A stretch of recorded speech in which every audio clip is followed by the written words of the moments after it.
குமரியில் பெய்து வரும் கனமழை காரணமாக பேச்சுப்பாறை அணை முழு கொள்ளளவை எட்டியதைத் தொடர்ந்து முதற்கட்டமாக வினாடிக்கு 385 கன அடி தண்ணீர் திறந்துவிடப்பட்டது. இன்றும் மழை பெய்து வருவதால் 800 1580 கன அடியாக உயர்த்தப்பட்டுள்ளது. இதனால் கோதையாறு, தாமிரபரணி ஆறுகளில் வெள்ளப்பெருக்கு ஏற்பட வாய்ப்புள்ளதால் கரையோர மக்களுக்கு எச்சரிக்கை விடுக்கப்பட்டுள்ளது. பனையூரில் தமிழக வெற்றிக் கழகத்தின் கட்சி கொடியேற்ற விழாவில் விஜய் வெறும் 5 நிமிடங்கள் மட்டுமே பேசினார். தமிழக வெற்றிக் கழகத்தின் கட்சி கொடியேற்ற விழாவில் நடிகர் விஜய் முக்கிய அறிவிப்புகளை வெளியிடுவார் என்றும் பிற கட்சிகள் குறித்து குற்றச்சாட்டுகளை முன்வைப்பார் என்றும் எதிர்பார்க்கப்பட்டது. 20 நிமிடம் பேசுவார் எனவும் கூறப்பட்டது. ஆனால் பேச்சை சுருக்கமாக பேசி விஜய் முடித்துக் கொண்டார். பிற கட்சிகளை அவர் விமர்சிக்கவில்லை. முல்லை பெரியாறு அணையின் பாதுகாப்பை வயநாடு நிலச்சரிவோடு இணைத்து பேசிய மத்திய இணையமைச்சர் சுரேஷ் கோபிக்கு OPS கண்டனம் தெரிவித்துள்ளார்.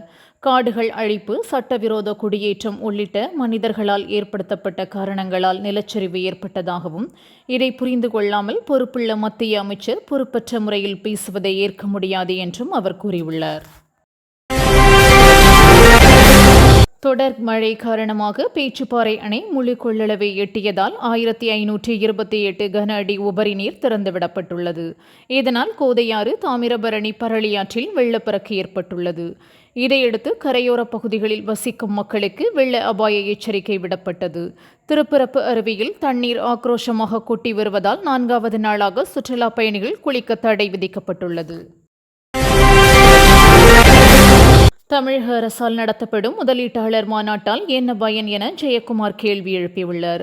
தமிழகத்தில் கடந்த ஆண்டு நடந்த முதலீட்டாளர் மாநாட்டில் ரூபாய் 8 லட்சம் கோடிக்கு முதலீடுகள் பெற்றதாக முதலமைச்சர் தெரிவிப்பதாக கூறிய அவர், அந்த மாநாட்டின் மூலம் எத்தனை ஒப்பந்தங்கள் கையெழுத்தானது, எத்தனை 1000 பேர் வேலைவாய்ப்பு பெற்றனர் என வெள்ளை அறிக்கை வெளியிடாதது ஏன் என்றும் வினவியுள்ளார்.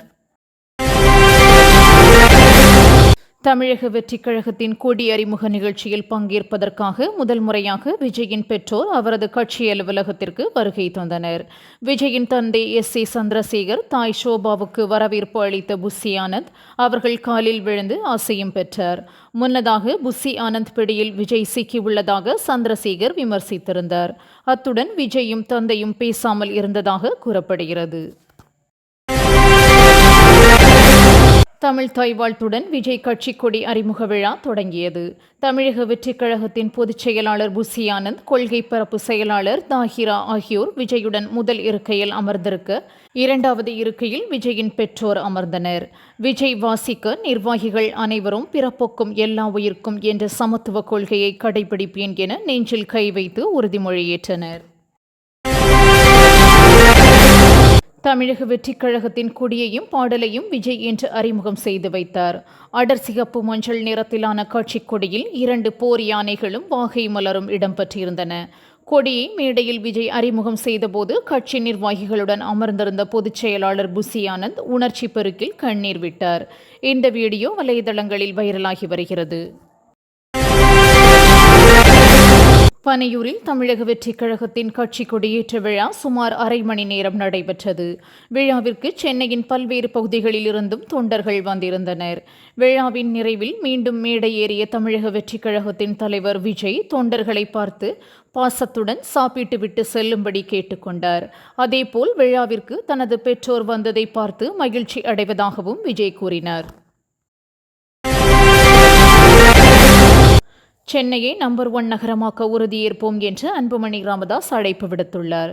சென்னை தினத்தை ஒட்டி அவர் வெளியிட்ட பதிவில், சென்னை மண் பாட்டாளிகள், பூர்வக்குடி மக்களின் மண் என கூறியுள்ளார். பாட்டாளிகளின் உழைப்பே சென்னையை வளர்ச்சியடைந்த மாநகரமாக மாற்றியிருக்கிறது. சென்னையை முதன்மை நகரமாக்க கடுமையாக உழைக்க உறுதியேற்போம் எனவும் தெரிவித்துள்ளார். தாய்ப்பாசத்திற்கு நிகர் இந்த உலகில் எதுவும் இல்லை. இந்த வீடியோ அதற்கு மிகச்சிறந்த உதாரணம். தனது குட்டியை கடித்து கொண்டிருந்த பாம்பை போராடி மீட்ட தாய் எலி ஒன்று பாம்பை அங்கிருந்து விரட்டி அடித்து 6 அறிவு மனிதனானாலும் 5 அறிவு விலங்கானாலும் தாய்ப்பாசத்தை தாண்டி வேறெதுவும் உலகில் இல்லை என்பதை இந்த சம்பவம் நிரூபித்துள்ளது.